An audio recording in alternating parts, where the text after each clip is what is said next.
नमस्कार बेटा, आज हम अपनी सप्तमी कक्षा का जो हमारा वार्षिक परीक्षा हुई थी उसका सॉल्यूशन बता रही हूँ। तो सभी बच्चे अपने क्वेश्चंस के आंसर चेक कर लेंगे।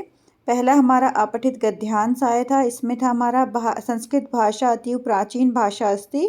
संस्कृत भाषा बहुत ही प्राचीन भाषा है। एषः भारतीयानां भाषा आसीत्, यह भारतीयों की भाषा थी। प्राचीन काले सर्वे भारतीयाः संस्कृत भाषायाम् एव व्यवहारं कुर्वन्ति स्म। प्राचीन काल में सभी भारतीय संस्कृत भाषा में ही व्यवहार करते थे, अर्थात संस्कृत भाषा को ही बोलते थे। एषा सर्वासां भाषाणां जननी वर्तते, इसे सभी भाषाओं की जननी कहा जाता है। संस्कृत भाषा अस्माकं संस्कृतिः भाषा अस्ति, संस्कृत भाषा हमारी संस्कृति की भाषा है। वेदः रामायण महाभारत च संस्कृते एव निबद्धानि सन्ति। वेद रामायण महाभारत सभी किस में लिखे हुए हैं? संस्कृत में ही लिखे हुए हैं। संस्कृतम अतीव सरला सरसः मधुरा भाषा अस्ति, संस्कृत बड़ी ही सरल सरस और मधुर भाषा है। देखो, इसमें से ही आप संस्कृत के पे वाक्य जब आपको बनाने पड़ते हैं कि भाई संस्कृत भाषा पर वाक्य बनाइए, तो आप इन्हीं में से ही बेटा संस्कृत भाषा में वाक्य बना सकते हो, इनको भी याद कर सकते हो। ठीक है। अस्माकं संस्कारेषु संस्कृतस्य उपयोगः भवति, हमारे संस्कारों में भी इसका उपयोग होता है। कहाँ पर इसका उपयोग होता है? हमारे संस्कारों संस्कारों में भी किसका उपयोग होता है? संस्कृत का उपयोग होता है। ठीक है, तो यहाँ पर संस्कारेषु आ जाएगा बेटा, क्वेश्चन में भी है ये। संस्कृतस्य पठनम सर्वेषां कृते अनिवार्य स्यात्, संस्कृत का पढ़ना सर्वेषां सभी के लिए अनिवार्य हो गया है। संस्कृतस्य उन्नतिः, संस्कृत की उन्नति ही भारत राष्ट्रस्य उन्नति स्वमेव भविष्यति, अगर संस्कृत भाषा की उन्नति होती है तो भारत राष्ट्र की उन्नति स्वमेव भविष्यति, खुद ही हो जाएगी। संस्कृत भाषा भारतस्य राष्ट्रीय एकताया आधार अस्ति, संस्कृत भाषा जो है भारत की राष्ट्रीय एकता का आधार है। ओके बेटा, ये आपको समझ में आ गया। इसके बाद नेक्स्ट देखो, पहले पूछा गया था प्राचीन भाषा का अस्ति, प्राचीन भाषा क्या है? तो क्या है प्राचीन भाषा? संस्कृत भाषा। संस्कृत भाषा केषां भाषा आसीत्, संस्कृत भाषा कैसी भाषा थी? भारतीय नाम, भारतीयों की भाषा थी। केशाम, देखो केशाम है ना बेटा, इसलिए भारतीय नाम। मैंने आपको बताया था जो हमारी विभक्ति होती है उसी में हमने आंसर देना होता है। संस्कृत, इसमें का। अस्माकं संस्कृतिः भाषा का अस्ति, हमारी संस्कृत की भाषा क्या है? तो संस्कृत भाषा स्त्रीलिंग शब्द है इसलिए का आया है बेटा। संस्कृत भाषा कस्य है एकताया आधार अस्ति, संस्कृत भाषा किसकी एकता का आधार है? भारत राष्ट्रस्य, भारत राष्ट्र की। राष्ट्रस्य है, षष्ठी विभक्ति है, कस्य, तो आंसर भी षष्ठी विभक्ति में ही आया। जैसे यहाँ केशाम षष्ठी का बहुवचन है तो भारतीय नाम भी हमारा षष्ठी का बहुवचन ही आया था। इस तरह से आपको ये चीज़ें भी ध्यान रखनी है बेटा। छोटी छोटी चीज़ें याद रखोगे तो आप संस्कृत इजली कर पाओगे। संस्कृतस्य उपयोग कुत्र भवति, संस्कृत का उपयोग कहाँ पर होता है? संस्कारेषु, संस्कारों में होता है। कस्य उन्नतिः भारतस्य उन्नति स्वमेव भवति, किसकी उन्नति से भारत की उन्नति खुद हो जाएगी? संस्कृतस्य। ओके देखो यहाँ पर आपने ये चीज़ देखा था ना बेटा, ये लिखा हुआ सारा। अस्माकं संस्कारेषु संस्कृतस्य उपयोगः भवति। ठीक है, उसके बाद ये रहा भारतस्य राष्ट्रीय एकताया आधार, संस्कृत भाषा भारतस्य राष्ट्रीय एकताया आधार है। तो ये आपके इसमें से ही लिए गए हैं बेटा। उसके बाद आपको बताना था एषः भाषा कस्य है? एषः आर्याणः भाषा आसीत्, यह आर्यों की भाषा थी। ये किसकी भाषा थी? आर्यों की भाषा थी। यहाँ पर क्या बताना था बेटा? आपको क्रिया बतानी, तो क्रिया क्या हुआ बेटा? आसीत्। क्रिया क्या होगा हमारा? आसीत्। ये तो बिल्कुल ही इजी है। इसमें वेद रामायण महाभारत च संस्कृत एवं निबद्धानि सन्ति, ये सभी संस्कृत में ही लिखे हुए हैं। इस वाक्य में आपको अव्यय बताना था, तो इसमें दो अव्यय थे बेटा, एक तो च अव्यय था और एक एव अव्यय था, लेकिन च हमारे ऑप्शन में है ही नहीं, च नहीं है, तो हमारे ऑप्शन में हम किसके साथ जाएंगे बेटा? एव के साथ जाएंगे। ठीक है। संस्कृत भाषा प्राचीन भाषा अस्ति, संस्कृत भाषा प्राचीन भाषा है। इसका हमने कर्ता बताना है। कृत पद का मतलब था कर्ता, कर्ता बताना। तो अब आप देखो, संस्कृत भाषा प्राचीन भाषा है, अस्ति तो हमारी क्रिया होगी, प्राचीन भाषा इसका विशेषण हो गया, तो हमारा इसका विशेष्य अर्थात कर्ता क्या हुआ? संस्कृत भाषा। तो क्या जाएगा बेटा? संस्कृत भाषा, संस्कृत भाषा क्या हो जाएगा, इसका कृतपद हो जाएगा, कर्ता हो जाएगा। थोड़ा सा दिमाग लगा के किया करो बेटा, जल्दबाजी में मत किया करो क्वेश्चंस आप लोग। अश्य है अनुच्छेदस्य कृति उपयुक्त पदम, इसका शीर्षक का उपयुक्त बताना था। संस्कृत भाषा लिख सकते हो, अस्माकम भाषा संस्कृत भाषा लिख सकते हो, राष्ट्रीय एकता भाषा लिख सकते हो। इस तरह से आप बना सकते हो। इसमें भी बेटा आप अपने अकॉर्डिंग, काफ़ी बच्चों ने काफ़ी अच्छे वर्णन किया हुआ है, चित्र वर्णन बहुत ही अच्छा लगा मुझे उनका देखकर। और ऐसे ही आप छोटे छोटे वाक्य इसमें बनाया करो। जैसे इसमें बनाया है, इदम ग्रामस्य चित्रमस्ति, यह गांव का चित्र है। अस्मिन् चित्रे एकः कुक्कुरः अस्ति, इस चित्र में एक कुत्ता है। महिला कूपेन जलम आनयति, महिला कुएं से जल ला रही है, क्योंकि कुएं से लेके आ रही है, तो यहाँ तृतीय विभक्ति आ गया है।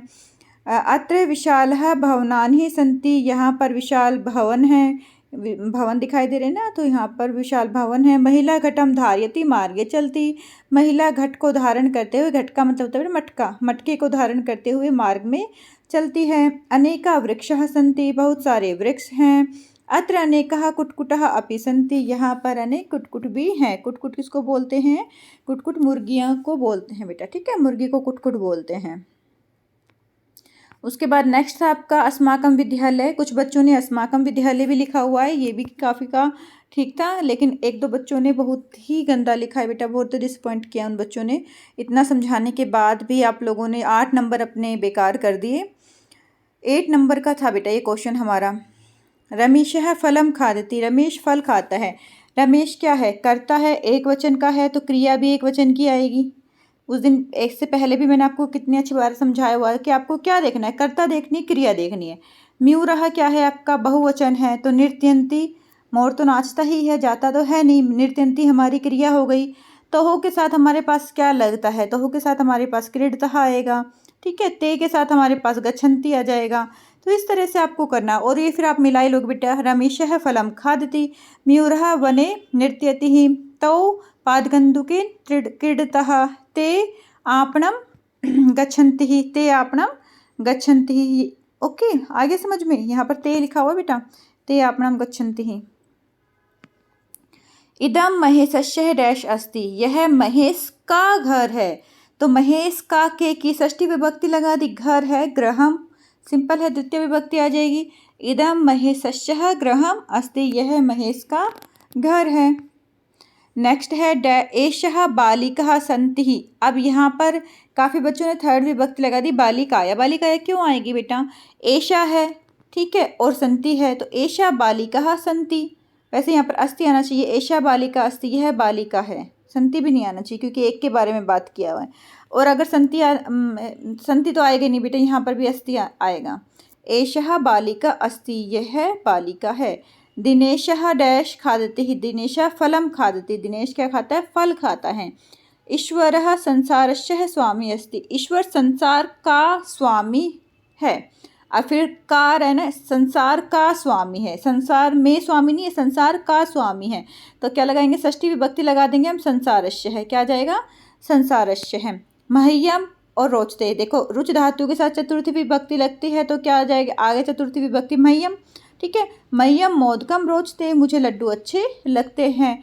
ये तो वाक्य आप लोगों को समझाया भी था, मह्यम मोदकम रोचते, मुझे लड्डू अच्छे लगते हैं। तो हमेशा रुच धातु के साथ कौन सी विभक्ति आती है, चतुर्थी विभक्ति का प्रयोग हम करते हैं, तो मह्यम हमारा चतुर्थी विभक्ति हो गया। अब आपको इनको संयोजन करना था और विभाज्य करना है। प्रधन हरति प्रहरति, ये सबके ठीक थे। अपधन यश अपयश, अनुधन चर अनुचर, आधनगम आगम। उसके बाद काउंटिंग थी बेटा हमारा, संख्या वाचक जो शब्द थे 23, त्रयोविंशतिः, षड्विंशतिः, त्रियस्त्रिंशत्। इसमें ऑप्शन में जो बेटा दे रखा था ना, ये बीच में आधा शाह नहीं लिखा हुआ था, लेकिन त्रियस्त्रिंशत् होता है, ठीक है। षट्त्रिंशत्, 9, 10, तो मैंने किसी का गलत नहीं किया है, सबको एज इट इज़ आंसर दिए हैं, सॉरी नंबर दिए हैं, क्योंकि यहाँ पर इन्होंने त्रिहत्रिंशत् लिखा है, तो ये भी ठीक होता है, और त्रियस्त्रिंशत् भी आता है, ठीक है। अब आप कोई संस्कृत पद में लिखने थे, नगाड़ा, ढक्कः, खजाना, निधि, जूता, पादत्राणम, घने, गहने, धैर्य, धृति। ओके, बहुत ही इजी पेपर था बेटा आप लोगों का। अम्बा आपणम गच्छति, अब देखो अम्बा है, एक वचन है, तो गच्छति एक क्रिया एक वचन की ही आएगी। रमेशः एक वचन है, तो यहाँ पर भी क्रिया क्या आ जाएगी, एक वचन की ही आएगी। महेशः भी एक वचन है तो एक वचन की ही क्रिया, गीता भी एक वचन है तो खादती वो भी एक वचन की ही क्रिया है कि जो कर्ता के अनुसार हमने क्रिया लगानी होती है बेटा। अम्बा आपणम गच्छति ही, अम्बा जो है बाजार जाती है। रमेशः पादकन्दुकेन क्रीडति, रमेश फुटबॉल से खेलता है। महेशः कार्यं करोति, महेश कार्य करता है। गीता फलं खादति ही, गीता फल खाती है। उसके बाद आपके पास क्वेश्चन नंबर 9 था जिसमें से आपको प्रश्न को देखकर उत्तर लिखने थे। संस्कृत ही विद्यमान सूक्तिः अभ्युदय प्रेरयन्ति, संस्कृत में विद्यमान जो सूक्तियाँ होती है वह हमारी क्या है, हमारे अभ्युदय को प्रेरित करती हैं। जैसे सत्यमेव जयते, वसुदेव कुटुम्बकम, विद्याया अमृतम मनुष्यते, योग कर्मेषु कौशलम इत्यादि। सर्वभूतेषु आत्मत, सभी को अपनी तरह से, ये सारे आपको पढ़ाया हुआ है तो पढ़े बेटा, अपने बुक के ही चैप्टर था ये तो। सर्वभूतेषु आत्मवत व्यवहारम, सभी के साथ अपने जैसा व्यवहार करना चाहिए। संस्कृत भाषा सम्यक शिक्षति, यह अच्छे से सिखाती है संस्कृत भाषा हमारी। केचन कथयन्ति, कुछ लोग कहते हैं यह संस्कृत भाषा केवलम धार्मिकम साहित्यम वर्तते है, संस्कृत भाषा केवल धार्मिक और साहित्य ही है। ऐसा धारणा समीचीना नास्ति, यह धारणा क्या है, समीचीना नहीं है, ठीक नहीं है। समीचीना का मतलब ठीक ठीक नहीं है। संस्कृत ग्रंथेषु, संस्कृत ग्रंथों में मानव जीवनाय विविधा विषय समाविष्टः सन्ति, मानव जीवन के अनेक विषय समाविष्ट हैं। महापुरुषाणाम मतिः उत्तम जनः धृतिः, महापुरुषों की जो मति होती है, बुद्धि होती है, उत्तम जनों की धृतिः, सामान्य जनानां जीवन पद्धति च वर्णिता, और सामान्य लोगों की जीवन पद्धति इसमें वर्णित होती है। अतः अस्माभिः, इसलिए हमारे अस्माभिः संस्कृत में अवश्य हम पठनीयम, हमें संस्कृत अवश्य ही पढ़नी चाहिए। ठीक है, उसके बाद हमारे पास आ जाता है क्वेश्चंस।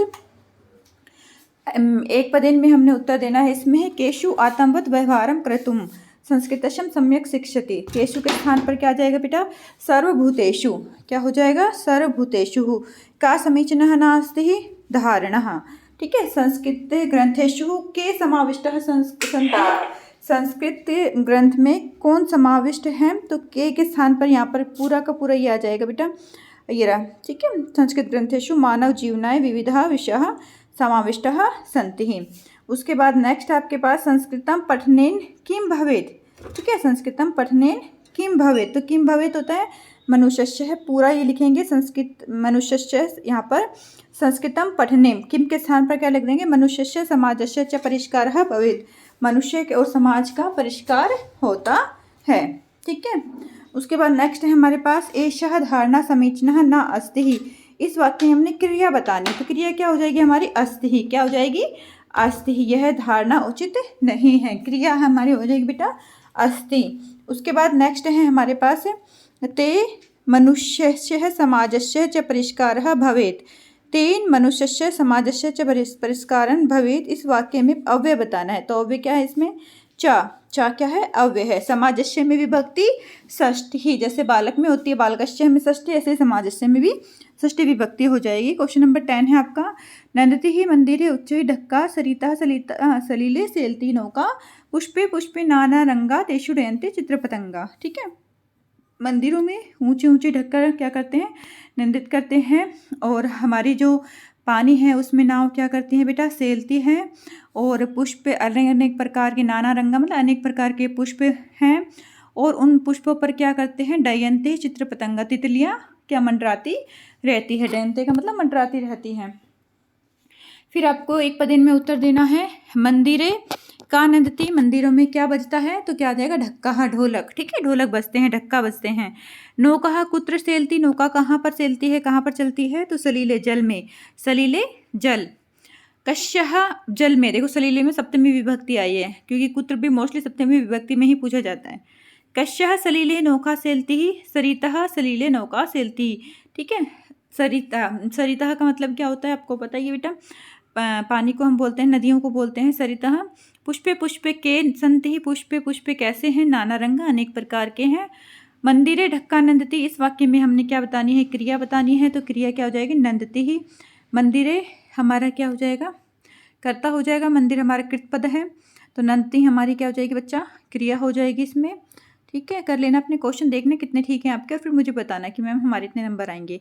देवालय अश्य पदस्य पर्यायपदम किम, देवालय का पर्यायवाची क्या होगा, मंदिरे।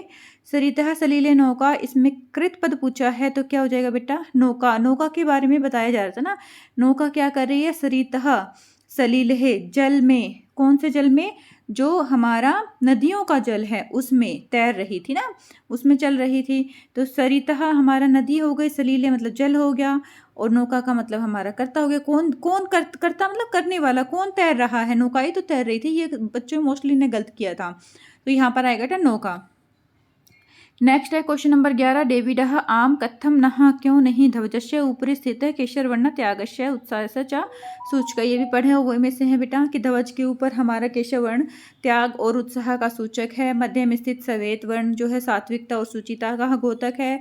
जो नीचे स्थित है हरा वर्ण वो क्या है? वसुंधरा और सुषमा उर्वरकता का द्योतक है। तेजेंद्र कहते हैं सूची ध्वज के अंदर एक नीले रंग का चक्र भी है। सूची कहती है हाँ हाँ हाँ, यह अशोक चक्र कहा जाता है और यह प्रगति न्याय का द्योतक है। सारनाथ के अशोक स्तंभ, सारनाथ में अशोक स्तंभ है, तस्मात् एव गृहीतम्, वहीं से ही इसको लिया गया है। ओके, अब इसके क्वेश्चन आंसर भी देख लेते हैं। तेजिंदर फिर कहता है, हो गया ना ये? हाँ, एक पदेन में उत्तर है बेटा ध्वजस्य मध्य स्थित है कश्य चक्रस्य किम वर्ण पूछा है, किस रंग का है? ध्वज के मध्य में जो चक्र है वो किस रंग का था? तो नीले रंग का था, तो नीलवर्ण आ जाएगा बेटा। अशोक स्तंभ कुत्र अस्ति, अशोक स्तंभ कहाँ है? तो सारनाथ हो जाएगा। अशोक चक्र कश्य घोतकः अस्ति, प्रगति न्यायस्य च, प्रगति और न्याय का घोतक है। अस्माकं ध्वजस्य श्वेतवर्णः कस्य सूचकः अस्ति, हमारे ध्वज का श्वेत वर्ण किसका सूचक है? तो हमारे किसका सूचक था? ये लास्ट वाली लाइन देखो, प्रगति न्यायस्य च घोतकम, ये तो हमारा आ गया है, प्रगति और न्याय का घोतक है। उसके बाद है हमारे श्वेत रंग किसका घोतक है? तो हमारा श्वेत रंग का बेटा ये पूरा आ जाएगा सात्विकताया सूचिताया च घोतकः। ठीक है, सात्विकताया सूचिताया च घोतकः, सात्विकता और सूचिता का घोतक है। उसके बाद सारनाथ का अशोक स्तंभ अस्थि, इस वाक्य में हमने क्रिया बतानी है। फिर दोबारा से क्रिया आ गई, तो क्रिया हमारी क्या हो जाएगी? अस्थि। क्रिया हमारी क्या होगी बेटा? अस्थि। प्रगति न्यायस्य च पर्वतक, इस वाक्य में हमने अव्यय बताना है, तो अव्यय क्या हो जाएगा? चा हो जाएगा। देखो सेम बिल्कुल ऐसा ही सेम नेक्स्ट पीछे जो क्वेश्चन 9 था उसमें भी है और हमारे 10th में भी है। चा ध्वजस्य में षष्ठी विभक्ति है। उसके बाद आपको बताना है नववादने श्रीकंठ तेन सह प्राप्त, नववादने तस्य गृहम् आगच्छत्, नववादन 9 बजे, कितने बजे? तो हम कदा और कति का यूज करते हैं बजे के लिए। भृत्य है नास्ति, नौकर नहीं है, कौन नहीं है? नौकर नहीं है, तो कहा आ जाएगा। यहाँ पर रामाबाई स्त्रीलिंग है तो का हो गया बेटा। मृत्यु न प्रतीक्षते, मृत्यु किसी की प्रतीक्षा नहीं करती, तो क्या हो जाएगा? कहा हो जाएगा। मित्रेण सह कम भी लगा सकते हैं इसमें, मित्रेण सह कलहम कृत्वा सा, तो यहाँ पर है बेटा मित्रेण सह कलम सह कृत्वा नरः सुखी न भवेत्, तो क्या जाएगा? मित्रेण तृतीय विभक्ति है तो केन लगा देंगे हम। ठीक है, मित्रेण तृतीय विभक्ति है, हम क्या लगा देंगे? केन लगा देंगे। मृत्यु के स्थान पर कहा आ जाएगा। ओके बेटा, उसके बाद आपके पास नेक्स्ट जो क्वेश्चन था वो विलोम शब्द था। स्वः हयः क्रेतुम विक्रेतुम ग्रामम नगरम और स्मिस्तः दूरस्थः, तो ये आप लोग कर लेना, अपने चेक कर लेना और मुझे अपने नंबर बताना बेटा। ओके बच्चा, अपना ध्यान रखना।